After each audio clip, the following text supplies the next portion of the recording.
Martha Jefferson stood at the window of Monticello's second floor, her hand pressed against the cold glass. Below, on the garden path leading toward the slave quarters, she watched her husband walk beside a young woman whose belly had begun to show beneath her simple cotton dress. Thomas didn't touch her, didn't look at her directly, but there was something in the careful distance he maintained, exactly 3 feet she had measured it over weeks of observation, that told Martha everything she needed to know. She had suspected for months. The way Sally Hemings moved through the house with a new kind of quiet confidence. The way Thomas's eyes would follow her when he thought no one was watching. The way conversations would stop when Martha entered a room. The way Sally's dresses had been let out twice in as many months. The seams carefully hidden but visible to someone who knew what to look for. But suspicion and certainty are different creatures entirely. Martha's reflection in the window looked back at her. Pale, thin, worn down by 6 pregnancies and the constant pain in her chest that the doctors couldn't explain. She was 33 years old and looked 50. Sally Hemings was 16 and glowed with youth and health and something else, something that should have belonged to Martha alone. The glass fogged with her breath. When it cleared, Thomas and Sally had disappeared around the corner of the dependencies. Martha stood there for another hour, watching the empty path until the sun began to set, and the shadows grew long across the Virginia hills. That night, she began writing letters. Letters she would never send. Letters that would disappear along with her, leaving behind only questions that would echo through centuries. What happened to Martha Jefferson in the spring of 1782? Why did a woman who had never left her husband's side suddenly vanish from all records for 3 crucial months? And why, when she finally reappeared, was she a completely different person, silent, hollow, as if something essential had been carved out of her? The answers lie buried in the red clay of Virginia, in the spaces between what history recorded and what actually happened. This is the story of a wife, a slave, a founding father, and a secret so dangerous that it had to be erased from every document, every letter, every memory. But secrets, like bodies, have a way of rising to the surface. If you want to hear more disturbing stories from America's hidden past, subscribe to this channel and activate the notification bell, because what you're about to hear will make you question everything you thought you knew about the men who built this nation. Monticello in early 1782 was not yet the architectural masterpiece it would become. The main house was still under construction, a work perpetually in progress that reflected Thomas Jefferson's restless mind. Exposed beams jutted from unfinished walls. Scaffolding clung to the western facade. The smell of fresh-cut timber and wet plaster permeated every room. Workers, both hired craftsmen and enslaved laborers, moved through the structure like ghosts, building the monument that would eventually imprison them all in different ways. Thomas Jefferson, then 38 years old, had returned from his tumultuous tenure as Virginia's wartime governor to find his home half-built and his wife declining in health. The Revolutionary War still raged, though the fighting had moved south. British forces under Cornwallis had invaded Virginia the previous year, forcing Jefferson to flee Richmond in what his political enemies called cowardice and his supporters called prudence.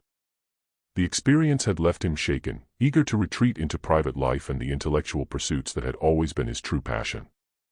But private life at Monticello was anything but peaceful. Martha Wales Skelton Jefferson had married Thomas 10 years earlier in 1772, bringing with her not only a substantial inheritance, but also 135 enslaved people from her father's estate. Among them was the Hemings family, Elizabeth Hemings, and her children, including a daughter named Sally, who was just an infant then. The whispers about the Hemings family had started long before Martha married Thomas. Everyone in Virginia society knew, though no one spoke of it openly, that Elizabeth Hemings's children were fathered by John Wales, Martha's father, which meant that Elizabeth's daughter Sally was Martha's half-sister, connected by blood, but separated by the brutal mathematics of slavery. Martha had grown up with this knowledge. She had watched her father move between the main house and the slave quarters with the casual entitlement of a man who owned not just labor but bodies, futures, bloodlines. She had seen her mother's face grow tight and distant whenever Elizabeth Hemings appeared. She had learned early that some truths were acknowledged through silence rather than speech. When Martha's mother died, John Wales had taken Elizabeth Hemings as his concubine openly, no longer bothering with pretense. He fathered 6 more children with her. Each one a living reminder of the system's fundamental corruption. Martha, barely a teenager, had been forced to accept these half-siblings as property, to give them orders to participate in the fiction that blood meant nothing when it crossed the color line. She had promised herself that her own marriage would be different, that Thomas, with his enlightened ideas about liberty and human dignity, would never replicate her father's behavior. She had been wrong. The plantation operated with the brutal efficiency common to Virginia estates of the period. Nearly 200 enslaved people worked the tobacco fields, the vegetable gardens, the nail factory, the textile workshop, and the house itself. They built the walls that would imprison them. They cooked the food for tables they would never sit at. They raised children who would never be their own. They created wealth they would never benefit from, building an empire of ideas about freedom on a foundation of bondage. Thomas Jefferson kept meticulous records of everything. Crop yields, weather patterns, construction progress, the births and deaths of enslaved people tracked with the same attention he gave to his garden vegetables. His journals from this period survive in various archives, thousands of pages of careful observations about soil composition and architectural theory and philosophical musings on liberty and the pursuit of happiness. But from March through May of 1782, there are only blank pages. 12 weeks of silence in a record that was otherwise obsessively complete. 12 weeks that Thomas Jefferson wanted erased from history. Martha had given birth to their sixth child, Lucy Elizabeth, in May of 1781. The delivery had been difficult, complicated by Martha's weakened constitution and the primitive medical care available even to wealthy families. The doctor had used forceps causing internal injuries that never properly healed. Martha hemorrhaged for weeks afterward, losing so much blood that she couldn't stand without fainting. She survived, but she never recovered. She spent most days in bed, too weak to walk more than a few steps without assistance. The pain in her abdomen was constant, a dull ache that sharpened into agony whenever she moved. The doctors came and went, a parade of men with confident diagnoses and useless treatments. They prescribed laudanum for the pain which helped but left her mind foggy and disconnected. They prescribed bloodletting for the weakness which only made her weaker. They prescribed bed rest and fresh air and various tonics that tasted like poison and probably were. Nothing helped. Martha was dying slowly and everyone knew it. Thomas hired additional house servants to care for her. Sally Hemings, who had just turned 15, was brought up from the weaving house where she had been learning textile work. She was assigned light duties, bringing meals to Martha's room, changing linens, reading aloud when Martha's eyes grew too tired, sitting quietly in case Martha needed anything. Sally was unusually beautiful with light skin inherited from her white father and delicate features that made visitors mistake her for a member of the family rather than property. She had hazel eyes unusual in the slave quarters and hair that fell in soft waves rather than tight curls. She was also intelligent, quick to learn, observant in a way that made some people uncomfortable. She could read, a skill Elizabeth Hemings had secretly taught her children despite the laws against slave literacy. She could play the harpsichord, having learned by listening to Martha's lessons, and practicing when the family was away. Martha, in her illness, grew attached to the girl. Sally reminded her of herself at that age, before marriage, before children, before the slow erosion of hope that comes from loving a man who loves ideas more than people. She taught Sally French, reading to her from Voltaire and Rousseau, enjoying the irony of teaching Enlightenment philosophy to a girl who had no rights at all. They would sit together for hours, Martha in her bed and Sally in a chair beside it, discussing ideas that both of them knew would never change Sally's fundamental status as property. But Thomas saw something different in Sally, something that would destroy everything. It began in February of 1782 during one of the coldest winters Virginia had seen in decades.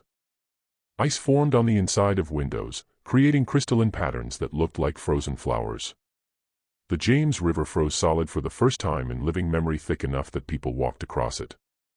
The enslaved people in the quarters burned through their meager wood supplies in the first 2 weeks and spent the rest of the winter huddled together for warmth, wearing every piece of clothing they owned. 3 children died of pneumonia in a single week. Their bodies were buried in ground so frozen that the gravediggers had to light fires to soften the earth enough to dig. Martha's condition worsened with the cold. She could no longer leave her bed at all. Her skin took on a gray pallor that made her look like she was already dead. Her breathing became labored, each breath a visible effort. She coughed constantly, bringing up blood that stained her handkerchiefs. The doctor said it was consumption, though they couldn't explain why the usual treatments had no effect. They began to speak in hushed tones about making her comfortable, about preparing the family for the inevitable. Thomas spent his days in his study supposedly working on revisions to the Virginia legal code. He had been asked to reform the state's laws to bring them in line with Republican principles. It was work that should have consumed him, the kind of intellectual challenge he normally relished. But the house servants noticed that he seemed distracted, that pages sat on his desk for days without being touched, that he stared out the window for hours at a time. They also noticed that Sally Hemings was often sent to bring him tea, to stoke his fire, to deliver messages that could have been delivered by anyone. And they noticed that these errands took longer than they should. Sally would disappear into the study with a tea tray and not emerge for an hour. The door would be closed. No sounds would come from within. And when Sally finally emerged, her face would be flushed, her hair slightly disheveled, her eyes carefully avoiding everyone else's gaze. The other house servants began to whisper. Betty Brown, who had served the Jefferson family for 20 years, told her daughter that she had seen Thomas touch Sally's hand when she brought him tea, a lingering touch that went beyond courtesy. Ursula, the cook, said she had heard voices from the study late at night, Thomas's low murmur and Sally's softer responses. Martin Hemings, Sally's brother and Thomas's personal servant, said nothing, but his face grew tight and angry whenever Sally's name was mentioned. Martha noticed, too. Even through the fog of laudanum, she saw the way Thomas looked at Sally. She heard the footsteps in the hallway late at night, the soft closing of doors, the whispered conversations that stopped when she called out. She noticed that Sally had new dresses, better fabric than the other house servants wore. She noticed that Sally was excused from the hardest work, that she was given privileges that created resentment among the other enslaved people. And she noticed with a sick certainty that cut through the laudanum haze, that Sally's body was changing. The girl's breasts were fuller. Her face had a certain glow. Her dresses were being let out at the waist. Sally Hemings was pregnant. In early March, Martha summoned her sister, Elizabeth Epps, to Monticello. The message was urgent, carried by a rider through freezing rain. Elizabeth arrived 2 days later to find Martha in a state of agitation, unusual for someone so ill. Martha was sitting up in bed, her eyes bright with fever or fury, or both. She had refused her laudanum that morning, wanting her mind clear. Martha dismissed the servants and spoke to her sister in urgent whispers for over an hour. The door was closed, but Betty Brown, who was cleaning in the hallway, heard fragments of the conversation. She heard Martha say, "Pregnant in my own house and my father's daughter." She heard Elizabeth's shocked responses, her attempts to calm Martha, her suggestions that Martha might be mistaken. But Martha was not mistaken. She had evidence. She had been watching, documenting, keeping track of dates and times and observations in a small journal she kept hidden beneath her mattress. She had recorded every time Sally went to Thomas's study. Every time Thomas visited the slave quarters at night, every time Sally's dresses were altered. She had calculated the dates and determined that Sally was approximately 3 months pregnant. And she had a plan. No record exists of what exactly Martha told her sister that day. But Elizabeth left Monticello that same afternoon, her face pale and drawn, and she never spoke of the visit to anyone. She rode away in the rain, and she did not look back at the house. 2 days later, Sally Hemings appeared at breakfast with a bruise on her cheek, dark purple spreading from her cheekbone to her jaw. When Betty Brown asked what happened, Sally said she had fallen on the ice. But there was no ice in the house, and Sally's eyes told a different story. They were red from crying, and they held a fear that went beyond physical pain. That night, Martha Jefferson left her bed for the first time in weeks. Several servants saw her walking through the house in her nightgown, carrying a candle, moving with surprising strength for someone supposedly dying. Her face was set in an expression of grim determination. She went to Thomas's study. The door closed. Voices were raised, Martha's high and sharp, cutting through the walls. Thomas's low and defensive, trying to calm her. The argument lasted over an hour. Servants gathered in the hallways, pretending to work while straining to hear. They caught fragments. Your own house. My father's child. Everyone will know. Destroy everything. Then silence. A long, terrible silence that was somehow worse than the shouting. When the door finally opened, Thomas emerged alone. His face was composed, carefully neutral, but his hands were shaking. He ordered all the servants to bed immediately. His voice was cold, brooking no argument. The servants scattered, but they watched from windows and doorways as Thomas locked himself in his study for the rest of the night. A single candle burned in the window until dawn. The next morning, Martha Jefferson was gone. Thomas gathered the household staff in the main hall at sunrise. His face was haggard, his eyes red from lack of sleep, but his voice was steady. He announced that Martha had been taken to a specialist doctor in Richmond during the night. Her condition had deteriorated suddenly, he explained, and she required treatment that could only be provided in the city. She would be gone for several weeks, possibly months. In the meantime, the household was to continue operating normally. No one was to discuss Martha's absence with visitors. Anyone who spread rumors would be severely punished. The servants listened in silence. They knew better than to ask questions, but they also knew the story made no sense. First, Martha was far too ill to travel. The journey to Richmond was over 70 miles on rough roads, a trip that would take 3 days minimum in good weather. In March, with the roads muddy from rain and snow, it could take a week. The constant jostling of the carriage, the exposure to cold and damp, the lack of proper rest. Any of these things could easily kill someone in Martha's condition. No doctor would recommend such a journey. No husband who cared about his wife's survival would allow it. Second, if Martha had truly been taken to Richmond, there would have been preparation, trunks packed with her belongings, arrangements made for her care, messages sent ahead to secure lodging and alert the doctor. But none of this had happened. Martha's room looked exactly as it had the night before, her clothes still in the wardrobe, her personal items still on the dressing table. If she had left for an extended stay in Richmond, she had taken nothing with her. Third, Thomas made no attempt to visit her. For a man supposedly devoted to his dying wife, he showed remarkable indifference to her treatment. He remained at Monticello, overseeing construction, managing the plantation, and spending an unusual amount of time in the slave quarters. He sent no letters to Richmond asking about Martha's condition. He received no updates from the supposed doctor. He acted like a man who knew exactly where his wife was and had no concerns about her well-being. The enslaved community at Monticello had their own theories about what happened. These theories were passed down through generations, whispered in the quarters late at night, never written down, but never forgotten.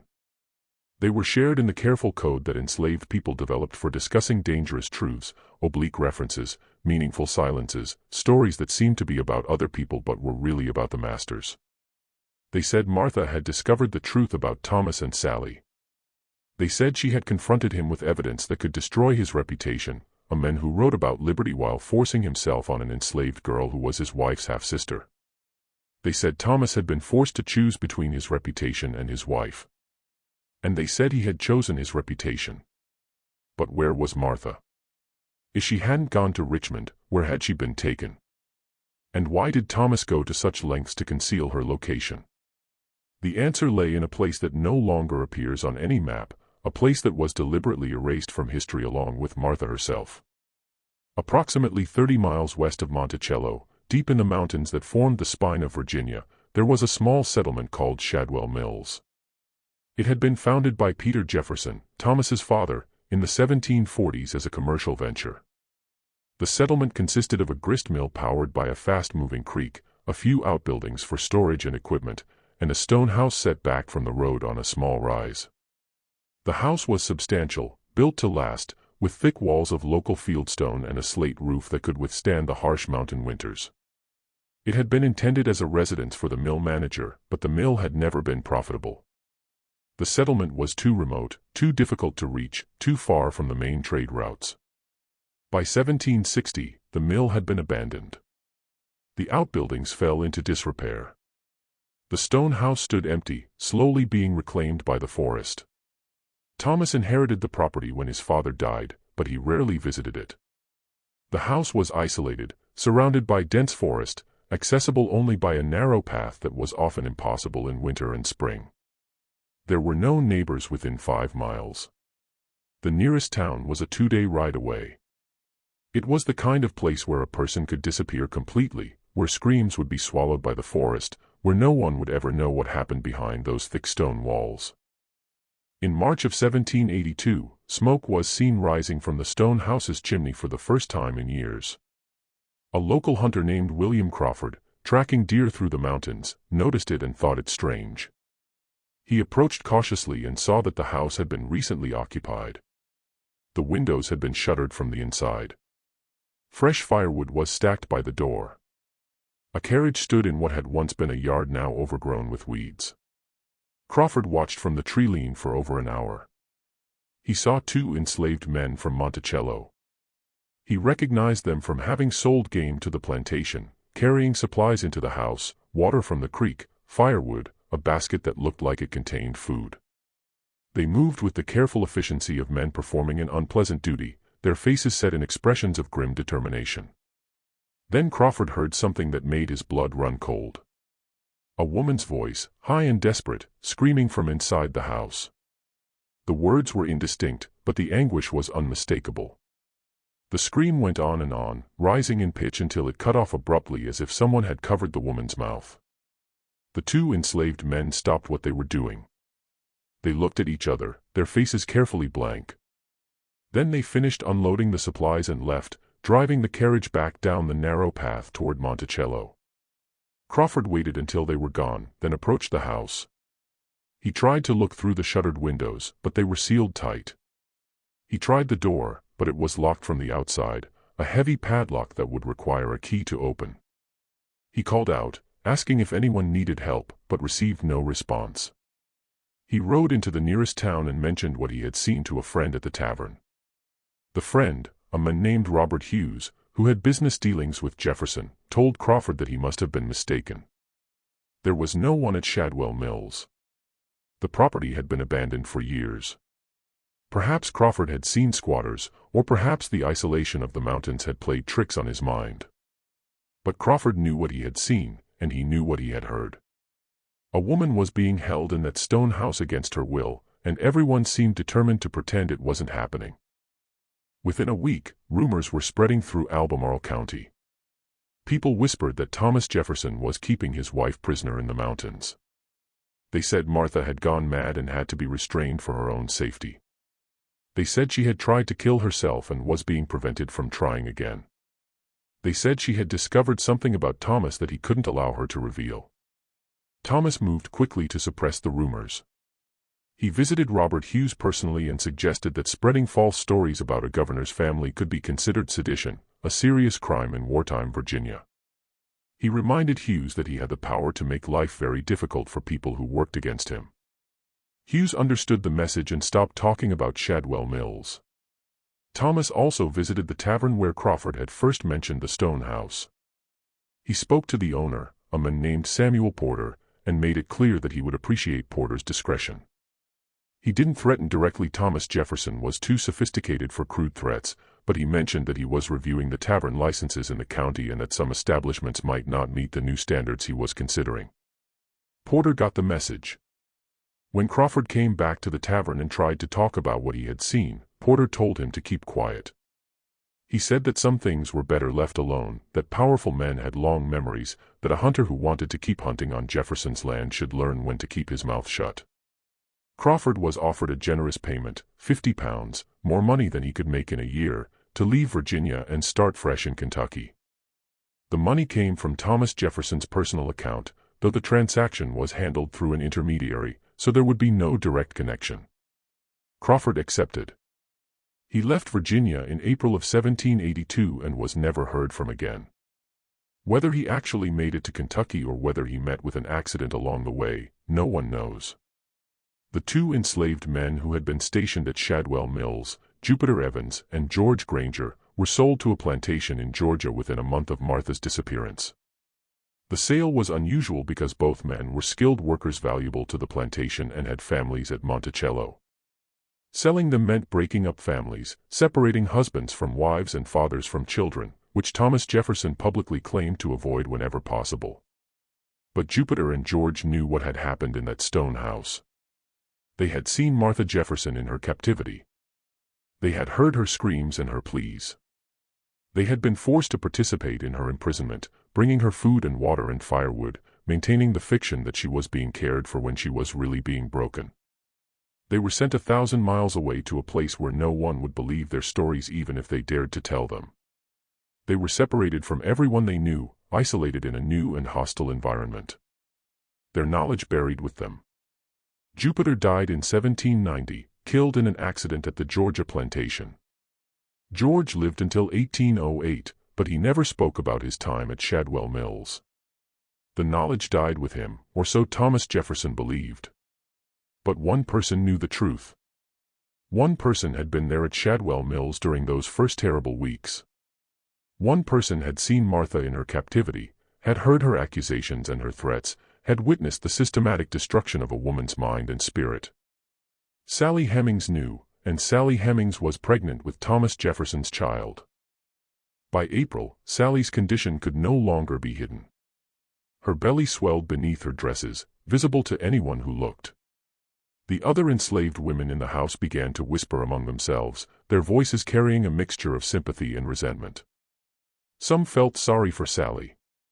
She was just a child herself, barely 16, and everyone knew she had no choice in what happened to her. The master wanted her, and an enslaved woman had no right to refuse. It was rape by definition, though no one used that word. They called it taking advantage or having his way or simply what masters do. Others were resentful. They saw in Sally's pregnancy a kind of favor, a closeness to the master that might bring privileges. Sally had already been given better quarters, excused from fieldwork, provided with nicer clothing. Now she would have the master's child, and that child might be treated differently than other enslaved children. It created a hierarchy within the slave community, a division between those who had the master's favor and those who didn't. Sally herself said nothing. She moved through the house like a ghost, performing her duties with mechanical efficiency, her face carefully blank. She didn't complain about her condition. She didn't ask for special treatment. She didn't confide in anyone about what had happened between her and Thomas Jefferson. She simply endured as enslaved women had endured for generations, carrying a burden she had never chosen and could never escape. Thomas said nothing publicly about Sally's condition, but he made arrangements. Sally was moved from the main house to a small cabin near the stables, away from the other servants. The cabin was better than most slave quarters. It had a wooden floor instead of dirt, a proper fireplace instead of a fire pit, a real bed instead of a straw pallet. Sally was given better food, warmer blankets, and excused from all heavy work. A midwife was assigned to check on her regularly, ensuring that the pregnancy progressed normally. These small kindnesses were noted by everyone and understood by no one. Why was Thomas Jefferson taking such care of an enslaved girl's pregnancy? He had never shown such concern for the dozens of other enslaved women at Monticello who had given birth over the years. Their pregnancies were recorded in his farm book with the same attention he gave to the breeding of livestock, a note about the date, the sex of the child, whether mother and baby survived. But Sally was different. Sally was receiving the kind of care usually reserved for family members. The whispers grew louder. People began to speculate openly about the baby's paternity. Some said it was Thomas Jefferson's child, pointing to the special treatment as evidence. Others said that was impossible, that a man of Jefferson's stature would never stoop to such behavior, that Sally must have been involved with one of the enslaved men, and Jefferson was simply being charitable. But the enslaved community knew the truth. They had seen Thomas visiting Sally's cabin at night. They had seen the way he looked at her, the way he touched her hand when he thought no one was watching. They had heard Sally crying in her cabin after his visits. Soft sobs that she tried to muffle so no one would hear. They knew exactly what was happening. And they knew there was nothing they could do about it. In late April, a letter arrived at Monticello from Elizabeth Epps, Martha's sister. The letter was formal and cold, very different from Elizabeth's usual warm correspondence. She was demanding to see her sister, She had written to the supposed doctor in Richmond and received no reply. She had sent messages to several other doctors in the city asking if they were treating Martha Jefferson, and all had responded that they had no such patient. She was threatening to come to Monticello herself and search for Martha to involve other family members to make inquiries with the Virginia government about Martha's whereabouts. Thomas wrote back immediately. His letter, which survives in the Epps family archives, is a masterpiece of misdirection and subtle threat. He assured Elizabeth that Martha was receiving excellent care, that her condition was improving slowly, that she would return home as soon as she was strong enough to travel. He begged Elizabeth to be patient, to trust him, to understand that Martha needed complete rest and isolation to recover. Any disruption, any visitors, any stress could set back her recovery or even kill her. He also mentioned almost casually that he had recently revised his will. He had made generous provisions for Elizabeth and her children, ensuring that they would be financially secure, even if something happened to him. He hoped she would find the arrangement satisfactory. He enclosed a copy of the relevant sections, showing exactly how much money Elizabeth stood to inherit. The implication was clear. Silence could be bought. Elizabeth's cooperation would be rewarded. Her interference would cost her dearly. Elizabeth did not come to Monticello, but she also did not stop asking questions. She wrote to friends in Richmond, to doctors, to anyone who might have information about Martha's whereabouts. She was careful, diplomatic, never directly accusing Thomas of anything improper. But her persistence was dangerous. She was creating a record of her concerns, a paper trail that could be used against Thomas if Martha never returned or returned in a condition that raised questions. Thomas needed Martha to reappear. But the woman locked in the stone house at Shadwell Mills was no longer capable of playing the role of Virginia's First Lady. The servants who had been sent to care for Martha in her isolation, a rotation of enslaved women who were brought to Shadwell Mills for a few days at a time and then returned to Monticello, brought back disturbing reports. They whispered to each other in the quarters late at night, sharing what they had seen in voices barely above a whisper. Martha had stopped eating. She would take a few bites of food and then push the plate away, saying it was poisoned. She had lost so much weight that her bones showed through her skin. Her hair, which had once been thick and lustrous, was falling out in clumps. She had torn out patches of it herself, leaving bald spots on her scalp. She spent hours staring at the stone walls, not speaking, not responding to questions. Sometimes she would suddenly start talking, rapid streams of words that made no sense, fragments of prayers and accusations and pleas for mercy all jumbled together. She talked about Sally, about the baby, about betrayal and revenge. She talked about her father, about the Hemmings family, about the fundamental corruption of the system they all lived in. And she had scratched words into the stone walls with her fingernails. The women who saw these scratches were horrified. Some were Bible verses about adultery and punishment. Some were accusations against Thomas, calling him a hypocrite and a liar. Some were threats, promises of revenge that Martha would never be able to carry out. And some were simply, "Please, let me out. Please let me out. I'll be good. I'll be quiet. Just let me out." Her fingernails were broken and bloody from scratching at the stone. The women tried to bandage her hands, but Martha would tear off the bandages and start scratching again. It was as if she was trying to claw her way through the walls to escape through sheer force of will. A doctor was brought to examine her, not a Richmond specialist, but a discreet physician from Staunton named Dr. William Carr, who was known for treating difficult cases and keeping secrets. Dr. Carr spent an hour with Martha and emerged looking shaken. He told Thomas that Martha was suffering from severe melancholia, possibly complicated by brain fever. Her mind had been damaged perhaps permanently by the combination of physical illness, emotional trauma, and isolation. Dr. Carr recommended continued isolation, laudanum for agitation and prayer. He said that Martha might recover with time or she might not. He said that bringing her back into society in her current condition would be disastrous. She would make wild accusations, behave inappropriately, embarrass the family. Better to keep her isolated until she either recovered or died. He did not recommend that she be returned to her family. He did not suggest that she be allowed visitors.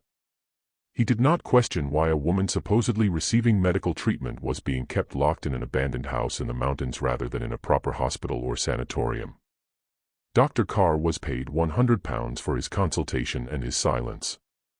He returned to Staunton and never spoke of Martha Jefferson again.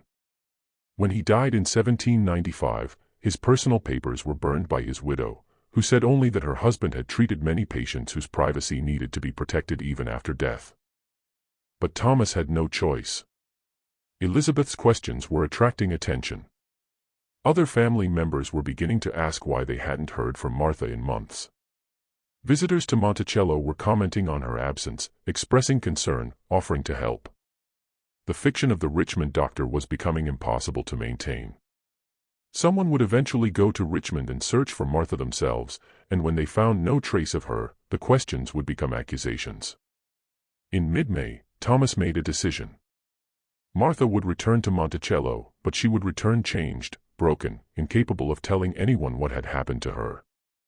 The question was, had she already been broken by 3 months of isolation and grief, or did Thomas take additional steps to ensure her silence? On May 20, 1782, Martha Jefferson returned to Monticello. She arrived at dawn, brought in a closed carriage that went directly to the main house without stopping. The servants were ordered to stay in their quarters until after sunrise. No one was to see her arrival. No one was to speak of it. But enslaved people have ways of seeing things they're not supposed to see. They have to for survival. Their lives depend on knowing what the masters are doing, on anticipating moods and movements, on being invisible while remaining aware of everything. A young girl named Betsy, who worked in the kitchen, was up early starting the fires for breakfast. She had to be. The bread needed to be baked. The porridge needed to be cooked. The coffee needed to be ready when the family woke. She was carrying wood from the shed to the kitchen when she saw the carriage arrive. She stopped in the shadows, making herself small and still, and watched. Thomas climbed out of the carriage first. He looked exhausted, his clothes rumpled, his face haggard. He had been gone for 2 days, supposedly on business in Charlottesville, but everyone knew he had really gone to Shadwell Mills to bring Martha home. He reached into the carriage and helped a woman out. The woman moved slowly, uncertainly, like someone who had forgotten how to walk. She was so thin that she looked like a skeleton dressed in clothes. Her dress hung on her frame several sizes too large. Her face was hollow, her cheeks sunken, her eyes enormous in her gaunt face. But it was her hair that shocked Betsy the most. Martha Jefferson's hair had once been thick and dark, her pride and joy. The woman who emerged from the carriage had hair that was streaked with white as if she had aged 30 years in 3 months. It was thin and brittle, and there were patches where it had fallen out completely, leaving visible scalp. Thomas supported her with one arm around her waist, practically carrying her up the steps to the house. The woman, Martha, though she barely looked like herself, didn't speak. She didn't look around. She moved like a puppet, mechanically following Thomas's guidance, her eyes fixed on nothing. Betsy said later, much later, when she was an old woman and Thomas Jefferson was long dead and she had nothing left to fear, that the woman who returned to Monticello was not the same woman who had left. She said it was like Martha's soul had been taken out and something else put in its place, something hollow and broken that wore Martha's face, but wasn't really her anymore. Martha was installed in her bedroom on the 2nd floor, the same room she had occupied before her disappearance. But now the room had been modified. The windows had been fitted with locks on the outside. The door had a new lock as well, one that could only be opened with a key that Thomas kept on his person at all times. The furniture had been reduced to essentials, a bed, a chair, a small table. Nothing that could be used as a weapon. Nothing that could be broken into sharp pieces. A nurse was hired to care for Martha. Her name was Mrs. Abigail Randolph, a stern woman from Charlottesville who had experience with difficult patients. She had worked in a private asylum in Philadelphia before returning to Virginia, and she brought with her the methods used in such institutions: restraints for violent patients, sedatives for agitation, isolation for those who couldn't be controlled. Mrs. Randolph moved into a small room adjacent to Martha's, connected by a door that was kept locked from the nurse's side. She was given complete authority over Martha's care. She decided when Martha ate, when she slept, when she was allowed out of bed. She administered laudanum several times a day, keeping Martha in a constant state of sedation. She kept detailed records of Martha's condition, noting every episode of agitation, every refusal to eat, every inappropriate statement. These records survive in the Randolph family papers. They make for disturbing reading. Mrs. Randolph described Martha as violently agitated, prone to fits of weeping, making wild accusations against her husband, and requiring constant supervision to prevent self-harm. She noted that Martha frequently refused food, claiming it was poisoned. She recorded that Martha had to be restrained on several occasions when she tried to leave her room or harm herself. But the records also reveal something else. They show that Martha had moments of lucidity, times when the laudanum wore off and her mind cleared. During these moments, she would tell Mrs. Randolph what had happened to her. She would describe her time at Shadwell Mills, the isolation, the fear, the systematic breaking of her will. She would talk about Sally Hemings and the baby, about Thomas's betrayal, about her determination to expose the truth. Mrs. Randolph recorded these statements in her notes, but she also noted that Martha was delusional and not to be believed. She characterized Martha's accusations as the ravings of a diseased mind rather than the testimony of a woman who had been imprisoned and abused. Whether Mrs. Randolph actually believed Martha was delusional or whether she was simply protecting her employer is impossible to know. The household was told that Martha's condition had worsened during her treatment in Richmond, that she needed complete quiet and rest, that only Thomas and Mrs. Randolph were to enter her room. The servants were forbidden from speaking to Martha or even acknowledging her presence. If they heard her crying or calling out, they were to ignore it and continue with their work. For the next 3 months, Martha Jefferson was a ghost in her own home. Servants would hear her crying at night, long wailing sobs that echoed through the hallways and made them pull their blankets over their heads to block out the sound. They would hear her calling out names. Her children's names, her sister's name, and sometimes in a voice filled with venom. Sally's name. Sally. Sally Hemings. I know you can hear me. I know what you did. I know what he did. Everyone will know. I'll make sure everyone knows. Thomas spent every evening in Martha's room. The servants could hear him through the door, reading to her in low, soothing tones, trying to calm her agitation. He read from the Bible, from philosophy texts, from poetry. He spoke to her about their children, about their life together, about his love for her. He tried to reach whatever was left of the woman he had married. But they could also hear Martha's responses, accusations, curses, desperate questions that Thomas never answered adequately. Why did you send me away? Why did you lock me in that place? What did you do to me there? What did you give me? Why won't you let me see my children? What have you told them about me? Is the baby born yet? Is it a boy or a girl? Does it look like you? Everyone will know. I'll tell everyone. You can't keep me locked up forever. Thomas's responses were always the same. He told her she was ill, that she needed rest, that she was confused and saying things she didn't mean. He told her that she would feel better soon, that she would recover, that everything would be all right. He told her that he loved her, that he had always loved her, that he had only done what was necessary to protect her and the family. But Martha didn't believe him, and she never stopped trying to escape. Martha's children had not been allowed to see her since before her disappearance. Patsy, who was 9 years old, and Polly, who was 3, were told their mother was too ill to see them. They were sent to stay with relatives. Patsy with her Aunt Elizabeth Epps. Polly with another family member. They would not see Martha again until it was too late. Patsy wrote letters to her mother, childish notes expressing love and hope for her recovery. These letters were given to Thomas, who promised to read them to Martha. Whether he actually did is unknown. The letters survive in the Jefferson family papers, but there are no responses from Martha, no messages of love for her daughters, no reassurances that she would see them soon, just silence. In July, Sally Hemings went into labor. The birth was difficult, lasting nearly 2 days. Sally was attended by Grace, the plantation midwife, an elderly enslaved woman who had delivered dozens of babies at Monticello over the years. Grace had delivered Martha's children. She had delivered Sally's mother's children. She had seen generations of enslaved families born into bondage, and she had learned to keep her thoughts to herself about what she witnessed. But what she saw during Sally's delivery shocked even her. The baby was born healthy and strong, a boy with light skin and delicate features. But it was the baby's face that made Grace catch her breath. The shape of the nose, the set of the eyes, the particular way the baby's hair grew at the temples, all of it was unmistakably familiar. The baby looked like Thomas Jefferson. Not just a general resemblance, but a specific, undeniable similarity that could not be explained away. Grace said nothing. She cleaned the baby, wrapped him in a blanket, and placed him in Sally's arms. Sally looked down at her son with an expression that was hard to read. Love, certainly, but also fear and resignation. This baby would be a living reminder of what had been done to her. This baby would tie her to Thomas Jefferson for the rest of her life.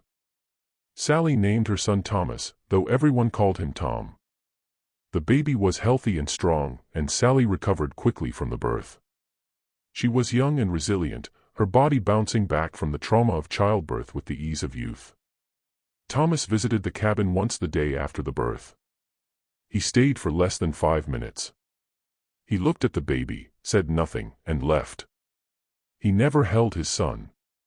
He never acknowledged him publicly, but he made arrangements. Sally and her baby were moved to a better cabin, one with 2 rooms instead of 1, with a proper fireplace and wooden floors and real windows with glass instead of shutters.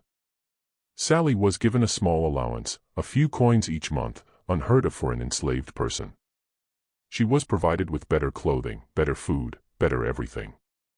And it was quietly understood, though never officially stated, that Sally's children would never be sold, would never be separated from her, would be treated differently than other enslaved children at Monticello. These were not kindnesses. They were payments, compensation for silence, a transaction between a man with absolute power and a woman with none. Because Sally knew what had happened to Martha. Sally had been there at Shadwell Mills during those first terrible weeks of Martha's imprisonment. She had been forced to serve Martha, to bring her food and water, to clean up after her, to listen to her ravings and her pleas. And Sally had heard things that no one else had heard. Confessions, threats, plans for revenge that Martha whispered in her lucid moments, plans that terrified Sally because she knew Martha was capable of carrying them out, even in her broken state. Martha knew about the pregnancy. Martha knew the baby was Thomas's. And Martha had promised Sally that she would make them both pay, that she would find a way to expose the truth, that she would destroy Thomas's reputation, even if it cost her own life. Sally was terrified. She had no power to protect herself or her baby.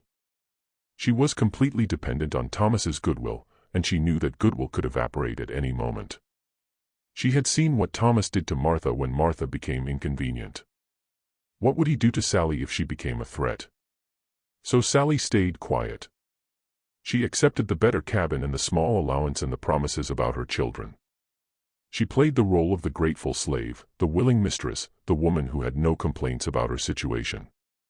She buried her fear and her anger and her knowledge deep inside where no one could see it. But she never forgot. And she never forgave. On September 6, 1782, Martha Jefferson died. The official cause of death was listed as complications from childbirth. The delivery of Lucy Elizabeth 15 months earlier had weakened her beyond recovery, and she had finally succumbed to the long decline. But the timing was suspicious. Martha had survived for months in her deteriorated condition, clinging to life with a tenacity that surprised everyone. Why did she die precisely when she did? Just as her sister Elizabeth was planning another visit to Monticello. Just as questions about her condition were becoming harder to deflect. Just as the fiction of her illness was becoming impossible to maintain. The servants who prepared Martha's body for burial noticed things that disturbed them. They whispered about these things among themselves, but never to anyone outside the slave community. They knew better than to voice suspicions about a master's behavior. Betty Brown, who had served Martha for years, was one of the women who washed and dressed the body. She noticed bruises on Martha's arms, dark purple marks that looked like fingerprints, as if someone had held her down with considerable force. She noticed a strange smell on Martha's breath, bitter and chemical, not the usual smell of laudanum. and she noticed Martha's face frozen in an expression that was not peaceful repose, but something closer to terror, her eyes wide and her mouth open as if she had died in the middle of a scream. Grace, the midwife, was called to examine the body. She had experience with death, having attended many deathbeds over her long life. She looked at Martha's body with the practiced eye of someone who knew what to look for. Then she pulled Thomas aside and spoke to him in a low voice that no one else could hear. What she told him was never recorded, but Thomas's reaction was noted by several people. He went pale, stumbled, and had to sit down. His hands were shaking. He looked like a man who had just received terrible news or been confronted with a terrible truth. He dismissed Grace immediately, sending her back to the quarters with instructions not to speak of what she had seen. He ordered that Martha be buried within 24 hours before the body could deteriorate further in the September heat. This was unusual. Wealthy families typically held the body for several days, allowing time for relatives to arrive and pay their respects. There would be a viewing, a funeral service, a proper mourning period. But Thomas insisted on immediate burial, citing the heat and Martha's condition and the need to spare the family additional grief. The funeral was small and rushed, a few family members, a few close friends, a minister who read from the Bible in a perfunctory manner. The coffin was closed. Thomas said that Martha's appearance would be too distressing for the family to see. No one was allowed to view the body one last time. Elizabeth Epps arrived just as the coffin was being lowered into the ground. She had ridden hard from her home, having received word of Martha's death only the day before. She was furious that she hadn't been notified earlier, that she hadn't been given time to say goodbye, that her sister was being buried with such unseemly haste. She demanded to see Martha's body one last time. She wanted to see her sister's face to say a proper goodbye to confirm that Martha was really dead and not just being hidden away again. Thomas refused. He said the coffin had been sealed, that Martha's body was not in a condition to be viewed, that it would be too traumatic for Elizabeth to see. He said that Elizabeth needed to trust him, that he had Martha's best interests at heart, that everything had been done properly. They argued beside the grave, their voices rising, the other mourners watching in uncomfortable silence. Elizabeth accused Thomas of hiding something. Thomas accused Elizabeth of being hysterical with grief. The argument grew heated, ugly, threatening to become a public scandal. Finally, Thomas played his final card. He reminded Elizabeth of the provisions in his will. He reminded her that her children's futures depended on his generosity, that he had made arrangements to ensure their financial security, that these arrangements could be changed if Elizabeth proved to be difficult. He reminded her that spreading rumors about Martha's death would destroy not only his reputation, but her own family's prospects, that society would not look kindly on a woman who accused her brother-in-law of impropriety without proof. The threat was clear. Silence could be bought. Cooperation would be rewarded. Interference would be punished. Elizabeth stepped back from the grave. She watched her sister being buried in silence, her face a mask of grief and rage and helplessness. She watched the earth being shoveled onto the coffin, burying Martha forever, burying the truth along with her. And then she left Monticello and never returned. She cut off all contact with Thomas Jefferson. She refused to visit. She refused to correspond. She refused to allow her children to have any relationship with their uncle. For the rest of her life, she maintained a cold, distant silence that spoke volumes about what she believed had happened to her sister. But before she left, she did one thing that would echo through history. She took Martha's diary. Martha had kept a journal for years recording her thoughts, her fears, her observations about life at Monticello. It was a small leather-bound book that she kept hidden beneath a loose floorboard in her bedroom. She had written in it almost every day, documenting her life in careful detail, the births of her children, the deaths of loved ones, her struggles with illness, her observations about Thomas and his work and his character. And in the final months she had written about Sally Hemings, about the pregnancy, about her confrontation with Thomas, about what had happened to her at Shadwell Mills. Thomas had searched for the diary after Martha's death, intending to destroy it. He had gone through Martha's room methodically, looking in every drawer, every trunk, every possible hiding place, but he couldn't find it. The diary had disappeared. Elizabeth had been faster while Thomas was occupied with funeral arrangements while everyone was distracted by grief and logistics. Elizabeth had gone to Martha's room. She knew about the loose floorboard. Martha had shown it to her years ago when they were girls sharing secrets. She had retrieved the diary and hidden it in her own belongings, and she had taken it with her when she left Monticello. The diary was never published. Elizabeth kept it hidden for the rest of her life, locked in a trunk in her attic. When she died in 1811, she passed it to her daughter with strict instructions that it should never be read by anyone outside the family, that it contained information too dangerous to reveal, that it could destroy reputations and ruin lives even decades after the events described. The diary passed through several generations of the Epps family, each keeper adding their own note, confirming that the contents were too disturbing to make public. It became a family secret, a burden passed from mother to daughter, a testament to something terrible that had happened, but could never be spoken of. In 1873, 91 years after Martha's death, the diary was finally destroyed. Martha's great-great-granddaughter, a woman named Caroline Epps Harrison, burned it in her fireplace. She sat up all night reading the diary page by page and then feeding each page to the flames, watching the secrets turn to ash.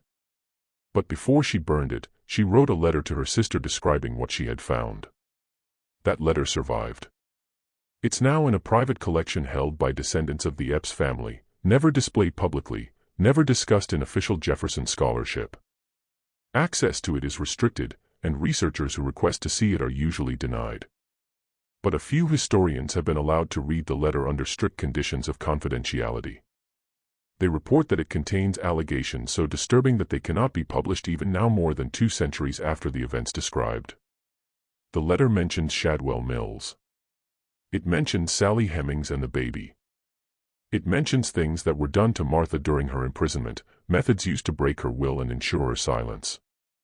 And it mentions Martha's final words spoken to Thomas on the night before she died. According to the letter, Martha called Thomas to her room and spoke to him with a clarity she hadn't shown in months. The laudanum had worn off and her mind was clear for the first time since her return from Shadwell Mills. She told him that she knew what he had done to her. She told him that she would never forgive him. She told him that she had written everything down, that the truth would survive even if she didn't, that his children and grandchildren and great-grandchildren would eventually know what kind of man he really was. And then she said, "You sent me away to hide your shame, but shame has a way of surviving. Your children will know. History will know. And you will never escape what you've done." Those were her last words. She died that night alone in her locked room with only Mrs. Randolph present. The nurse's official report said that Martha died peacefully in her sleep, but the letter from Caroline Epps Harrison suggests otherwise. It suggests that Martha's death was not natural, that steps were taken to ensure she would never speak again, that the timing was too convenient to be coincidental. But there is no proof. There is only suspicion. Whispers, a letter that few people have read and fewer still believe. After Martha's death, Thomas Jefferson destroyed almost everything connected to her. He burned her letters, hundreds of them, correspondences with family and friends spanning years. He burned her personal papers, her sketches, her music. He burned her clothing, saying he couldn't bear to see it. He removed her portraits from the walls and stored them in the attic where they gathered dust for decades. He forbade anyone in the household from speaking her name, saying that it was too painful for him to hear. He was erasing her from history, just as he had erased those 3 months when she disappeared. He was creating a narrative in which Martha was a tragic figure, a beloved wife who died young, a victim of illness rather than a woman who had been systematically destroyed by her husband's betrayal and cruelty. The official record of Martha Jefferson's life is remarkably sparse. We know the dates of her birth and death. We know she married Thomas Jefferson in 1772. We know she bore 6 children, only 2 of whom survived to adulthood. We know she died at 33 supposedly from complications of childbirth. But we know almost nothing about who she was as a person. Her letters were destroyed. Her diary was destroyed. Her voice was silenced both during her life and after her death.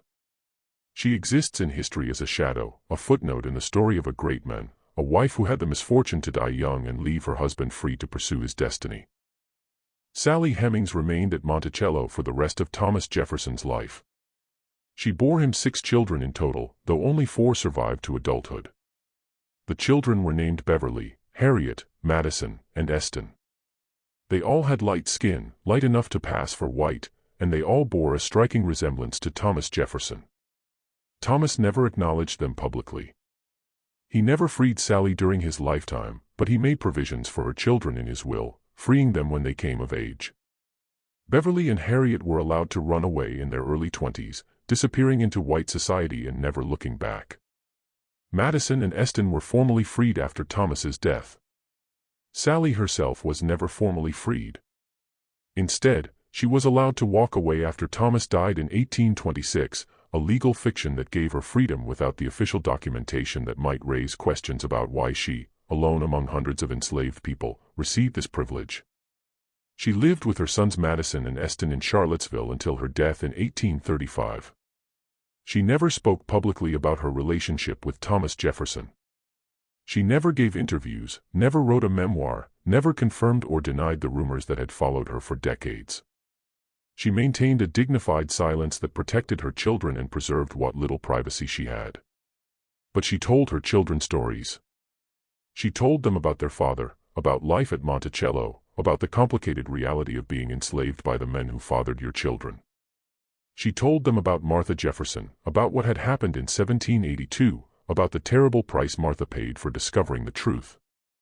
And her children told their children, and those stories survived even when the official history tried to bury them.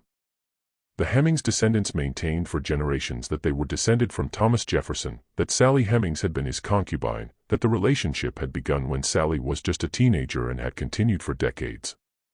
For 200 years, these claims were dismissed by historians and Jefferson scholars. They said the stories were impossible, that a man of Jefferson's stature would never engage in such behavior, that the Hemings family was lying or mistaken or trying to claim a connection to greatness that they didn't deserve. But in 1998, DNA testing proved what the Hemings family had been saying all along. Thomas Jefferson had fathered at least one of Sally Hemings's children, and probably all of them. The genetic evidence was undeniable. The official history had been wrong. The family stories had been right. The stone house at Shadwell Mills burned down in 1790, 8 years after Martha's death. The fire was ruled accidental. A lightning strike during a summer storm. According to the official report, the house was completely destroyed. The stone walls cracked by the heat. The roof collapsed. Everything inside reduced to ash. But the timing was suspicious. The fire occurred just days after a former Monticello servant was seen in the area asking questions about the property's history. The servant, a man named Peter Fawcett, who had been sold away from Monticello years earlier, had returned to Virginia and was trying to piece together what had happened to Martha Jefferson. He had heard stories in the slave community, fragments of truth that had been passed down through whispers and coded conversations. He went to Shadwell Mills to see the place for himself to look for evidence of what had happened there. He was seen by local residents asking about the stone house, trying to find people who remembered 1782. 3 days later, the house burned and Peter Fawcett disappeared. His body was never found. His family never heard from him again. Whether he died in the fire or whether he met with an accident shortly after or whether he was killed to silence him, no one knows. The fire destroyed whatever evidence might have remained at Shadwell Mills. The scratches on the walls that Martha had made with her fingernails, the locks on the doors and windows, any physical trace of the 3 months Martha spent imprisoned there. All of it was reduced to ash and rubble. The property was abandoned after the fire. The ruins of the stone house were left to be reclaimed by the forest. Within a generation, few people remembered that Shadwell Mills had ever existed. It disappeared from maps, from records, from memory.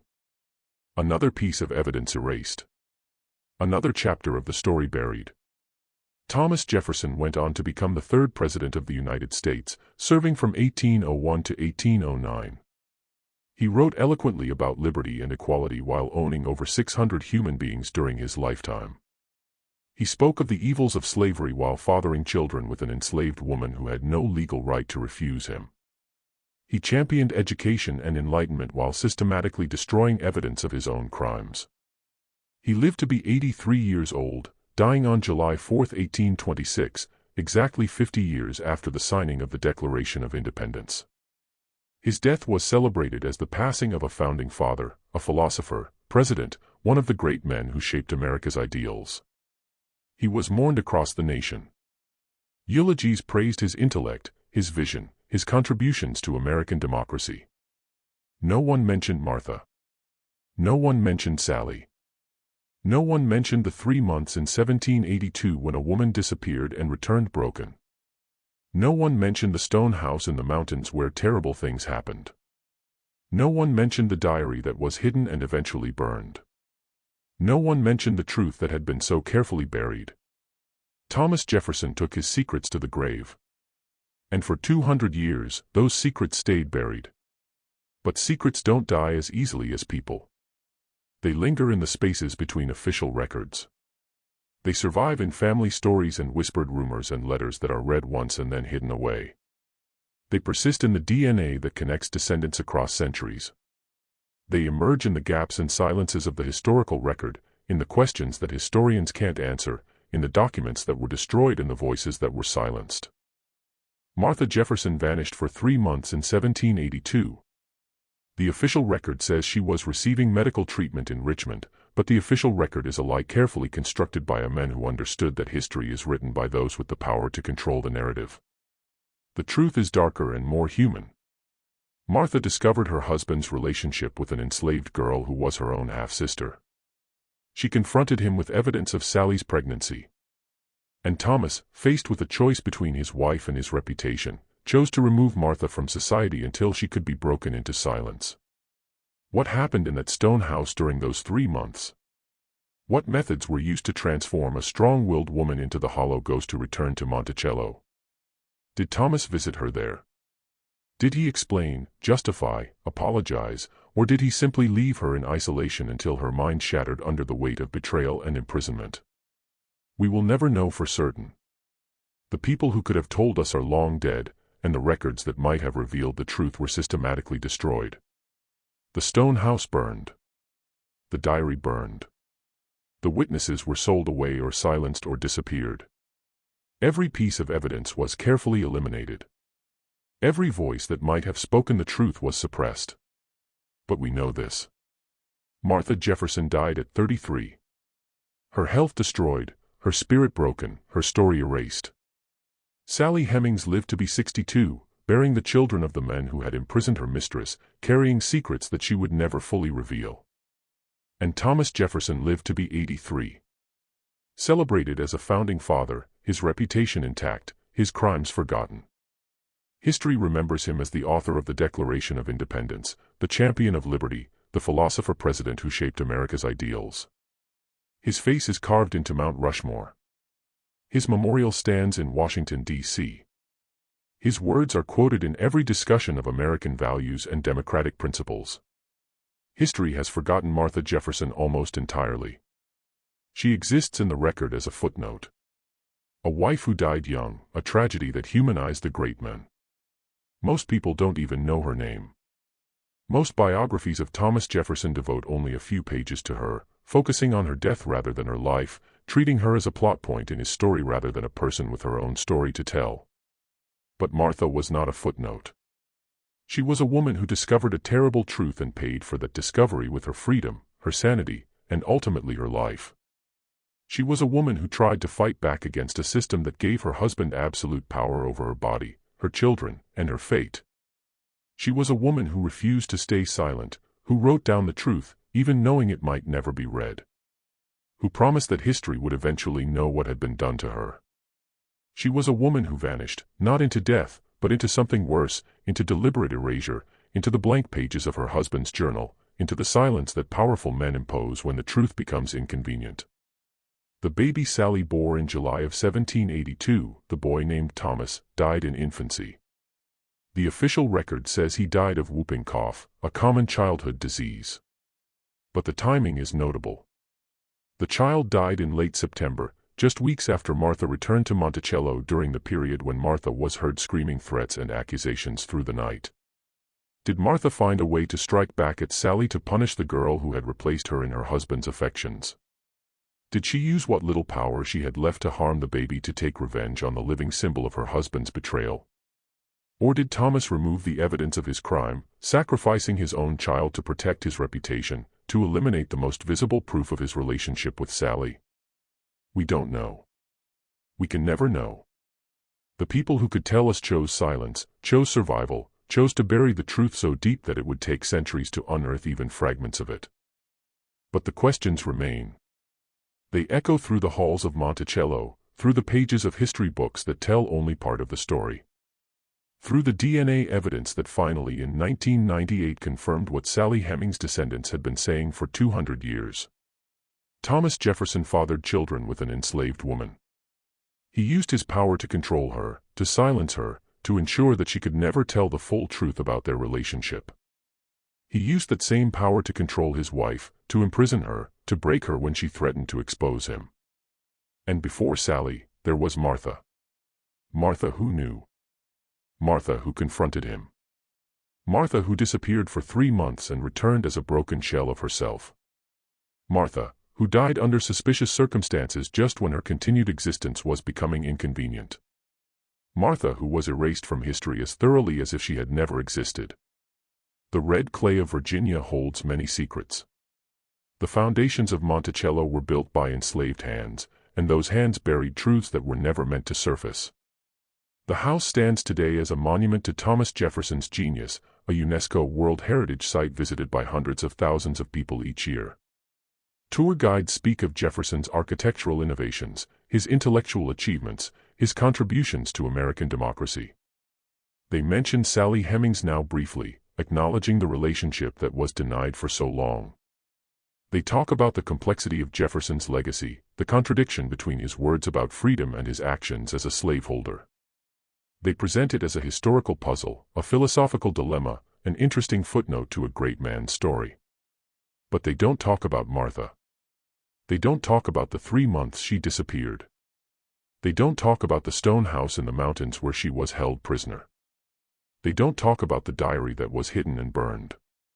They don't talk about the suspicious circumstances of her death. They don't talk about the systematic erasure of her story from the historical record. Because Martha's story is not a footnote. It's not a puzzle or a dilemma or an interesting historical detail. It's a crime. It's the story of a woman who was imprisoned, tortured, and possibly murdered by her husband because she threatened to expose his secrets. It's the story of power used to silence truth. Of history rewritten to protect the guilty, of a woman's voice stolen and her story erased. But erasure is never complete. There are always traces, always fragments, always whispers that survive. The blank pages in Jefferson's journal, the letters that were destroyed but whose existence was recorded, the family stories passed down through generations. The DNA evidence that proved the official history wrong. The letter describing Martha's diary, hidden in a private collection, read by only a few people, but confirming that the truth was written down, even if it was later destroyed. Martha Jefferson vanished in the spring of 1782. She returned 3 months later as a broken shell of herself. She died 6 months after that, her secrets dying with her, or so Thomas Jefferson believed. But secrets, like bodies, have a way of rising to the surface. The truth has a persistence that outlasts the people who try to bury it. And now, more than 200 years later, we can finally begin to piece together what happened to Martha Jefferson. We can see the gaps in the historical record and understand that they were created deliberately. We can read between the lines of official documents and see the truth they were designed to hide. We can listen to the stories that were dismissed for centuries and recognize them as testimony. We can look at the DNA evidence and understand that it confirms not just Jefferson's relationship with Sally Hemings, but the entire system of power and abuse that made that relationship possible. And we can remember Martha not as a footnote in Thomas Jefferson's story, but as a woman with her own story. A woman who loved and suffered and fought back as best she could. A woman who was destroyed by the men who claimed to love her. Erased by the men who wrote about liberty, silenced by the men who spoke about the rights of men. This is her story. This is what happened when a wife discovered her husband's betrayal and dared to confront him. This is what happened when a woman threatened the reputation of a powerful man. This is what happened when truth became inconvenient and had to be buried. This is the story that Thomas Jefferson tried to erase. But it survived in fragments and whispers and gaps in the record. It survived in the questions that historians couldn't answer and the documents that were destroyed. It survived in the family stories that were dismissed as lies and the DNA evidence that proved them true. And now you know. Now you know what happened to Martha Jefferson in 1782. Now you know why she vanished for 3 months. Now you know why she returned broken. Now you know why she died under suspicious circumstances. Now you know why her story was erased from history. Now you know the truth that Thomas Jefferson spent the rest of his life trying to hide.